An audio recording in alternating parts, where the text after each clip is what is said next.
प्रिय विद्यार्थियों, ऑनलाइन कक्षा शिक्षण में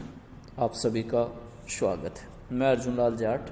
सहायक आचार्य समाजशास्त्र, SBP राजकीय महाविद्यालय डूंगरपुर, स्नातक द्वितीय वर्ष से आज का हमारा शिक्षण बिंदु है अनुसंधान अभिकल्प, रिसर्च डिजाइन। प्रिय विद्यार्थियों, जब भी हम रिसर्च डिजाइन के बारे में बात करें, एक सामान्य से बात उभर के आती है कि जब भी हम कोई अनुसंधान करते हैं तो वो हमारा अनुसंधान मनगढ़ंत नहीं हो सकता, कल्पना पर आधारित नहीं हो सकता। उस अनुसंधान के लिए हमें नियोजित प्रयासों की आवश्यकता है, क्रमबद्ध और प्रभावपूर्ण तरीके से कार्य करने की आवश्यकता है। इन सबको व्यवस्थित रूप देने का कार्य जिससे किया जाता है उसे हम सामान्य अर्थों में अनुसंधान अभिकल्प का नाम देते हैं। जब हम अनुसंधान अभिकल्प के अर्थ और परिभाषाओं की बात करते हैं तो पहली बात है कि अनुसंधान कार्य करने की योजना या अनुसंधान प्रक्रिया की एक रूपरेखा, यानी अनुसंधान अभिकल्प जो है वो हम जो भावी अनुसंधान करने जा रहे हैं उसकी प्रारंभिक रूपरेखा है, उसकी एक कार्य योजना है जिसमें अनुसंधान के स्वरूप, समस्या व उपकल्पना के निर्धारण के अनुसार होता है। शोध अभिकल्प तथ्यों के संकलन, विश्लेषण, संबंधित दशाओं को इस तरह आयोजित करता है कि वह कार्य विधि में बचत करती हुई शोध के प्रयोजन के साथ संगतिपूर्ण हो सके। अर्थात हमारी जो ये रूपरेखा होगी, यह हमारा जो अनुसंधान अभिकल्प होगा, वो हमारे शोध में लगने वाले समय,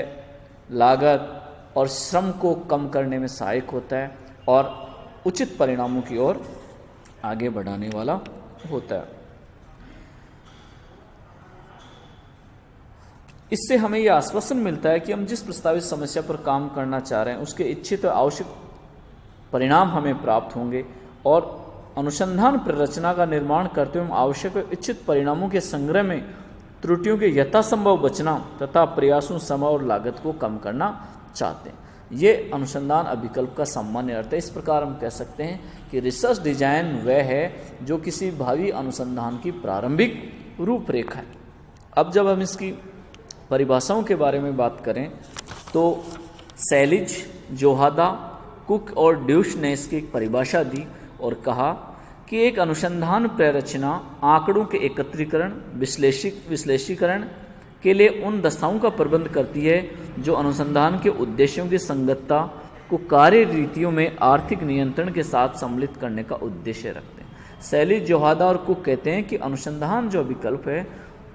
वो आंकड़ों के एकत्रीकरण, उनका विश्लेषीकरण और इन सब दशाओं का प्रबंध करती है जो अनुसंधान के लिए आवश्यक होते हैं। इसी प्रकार SN कलिंजर लिखते हैं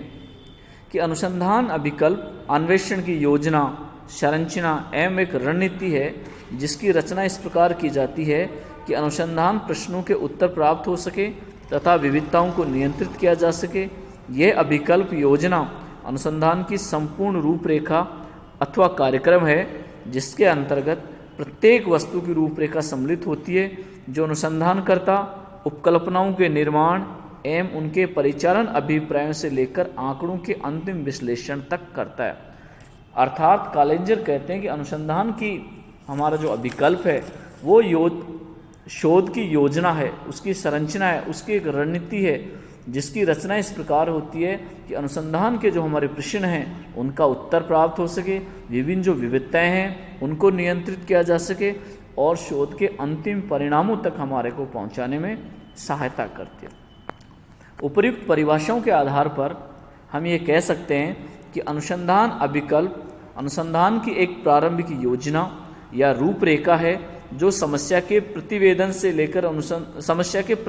से लेकर अनुसंधान प्रतिवेदन के अंतिम चरण तक विषय के विकल्पों पर ध्यान देकर इस प्रकार निर्णय लेती है कि न्यूनतम प्रयासों, समय, लागत और व्यय के अधिक अनुसंधान उद्देश्यों को प्राप्त किया जा सके। अर्थात जब से हमने समस्या प्रतिपादन की है उससे लेकर अनुसंधान रिपोर्ट अंतिम प्रतिवेदन तक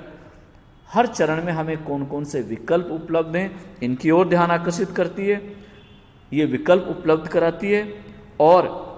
अंतिम समय तक हमारे जो प्रयास हैं उनको हम न्यूनतम कैसे कर सकते हैं और इन न्यूनतम प्रयासों, न्यूनतम समय और न्यूनतम लागत से अधिकतम अनुसंधान परिणाम कैसे प्राप्त किए जा सकते हैं, इन पर केंद्रित होती है। तो हम ये कह सकते हैं कि हमारी अनुसंधान जो अभिकल्प है वो अनुसंधान समस्या के शुरू से लेकर रिपोर्ट तक विभिन्न विकल्पों पर विचार करने का अवसर देती है और न्यूनतम समय, लागत और प्रयासों में हमें अधिकतम परिणाम प्रदान करने की एक प्रारंभिक रूपरेखा या योजना है। इसे हम अनुसंधान अभिकल्प कहते हैं। प्रिय विद्यार्थियों, जब हमने अनुसंधान अभिकल्प के अर्थ और परिभाषाओं के बारे में जाना, तो आइए अब हम जानते हैं अनुसंधान अभिकल्प की विशेषताएं क्या, रिसर्च डिजाइन की चार्टिस्टिक्स क्या हैं, इस पर हम बात करते हैं। तो पहली विशेषता है अनुसंधान अभिकल्प का संबंध सामाजिक अनुसंधान से होता है, अर्थात सामाजिक अनुसंधानों के संदर्भ में अनुसंधान अभिकल्प का संबंध होता है। दूसरा है कि अनुसंधान जो अभिकल्प है वो हमारे भावी अनुसंधान को एक निश्चित दिशा का बोध कराती है और इस अर्थ में अनुसंधान अभिकल्प हमारे भावी अनुसंधान की मार्गदर्शक या दिग्दर्शक है। तीसरी विशेषता है अनुसंधान जो अभिकल्प है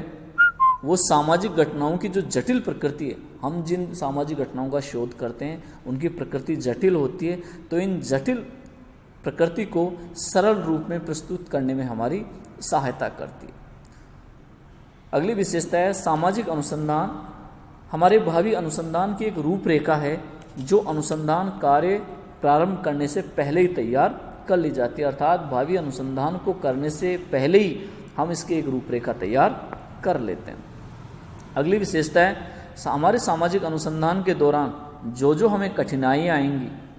उन कठिनाइयों को नियंत्रित करने में सहायक है और कठिनाइयों को नियंत्रित करने से हमारा अनुसंधान कार्य सरल हो जाता है। इसी प्रकार अनुसंधान अभिकल्प जो है वो मानवीय श्रम, समय और लागत को कम करने में भी सहायक है, न्यूनतम प्रयासों में हमें अधिकतम परिणाम प्रदान करता है। अनुसंधान उद्देश्यों की प्राप्ति में सहायक है। यदि हमने अनुसंधान अभिकल्प पूर्व में तैयार कर लिया तो हमारे जो अनुसंधान के उद्देश्य हैं उनको हम आसानी से प्राप्त कर पाएंगे। इसी प्रकार अगला है अनुसंधान अभिकल्प है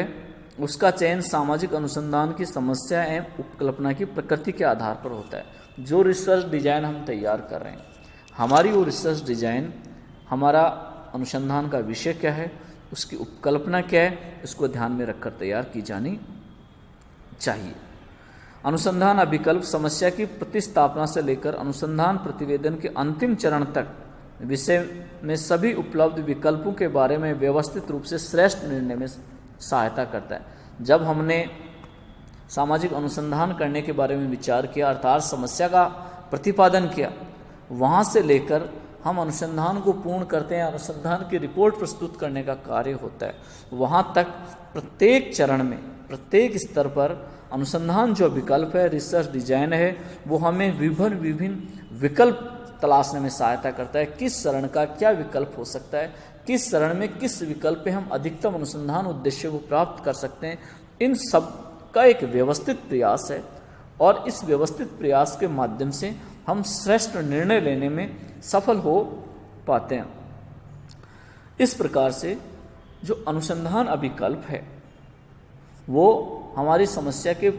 प्रारंभिक चरण से लेकर अनुसंधान पूर्ण करने का अंतिम जो चरण है, जिसे हम प्रतिवेदन चरण कहते हैं या रिपोर्ट स्टेप कहते हैं, उस स्तर तक अनुसंधानकर्ता को हर समय सहायता और विभिन्न जो विकल्प हैं वो प्रदान करती है। सारांश रूप से यदि मैं कहूँ तो अनुसंधान अभिकल्प एक ऐसी प्रारंभिक रूपरेखा है या अनुसंधान की योजना है जो अनुसंधान उद्देश्यों की प्राप्ति में सहायता करती है। समय, धन और मानवीय श्रम है उसकी लागत को कम करती है और कम प्रयासों में अधिकतम परिणाम हमें प्राप्त करने में सहायता करती है। ये सारा अनुसंधान अभिकल्प या अनुसंधान की रूपरेखा है। तो जब भी हम सामाजिक अनुसंधान करते हैं किसी भी विषय में, तो हमारे लिए आवश्यक हो जाता है कि हम उसके इच्छित परिणामों की प्राप्ति के लिए उसकी एक प्रारंभिक योजना तैयार कर लें और यही प्रारंभिक योजना अनुसंधान अभिकल्प कहलाती है। प्रिय विद्यार्थियों, हम सामाजिक अनुसंधान कि रिसर्च डिज़ाइन विषय पर आज हम चर्चा कर रहे थे। मैं समझता हूं कि आप रिसर्च डिज़ाइन क्या होती है, इसके अर्थ और परिभाषा और विशेषताओं तक हमने चर्चा की है, तो इसको आप अच्छे से समझ पाए होंगे, ऐसी मैं आशा करता हूं। धन्यवाद।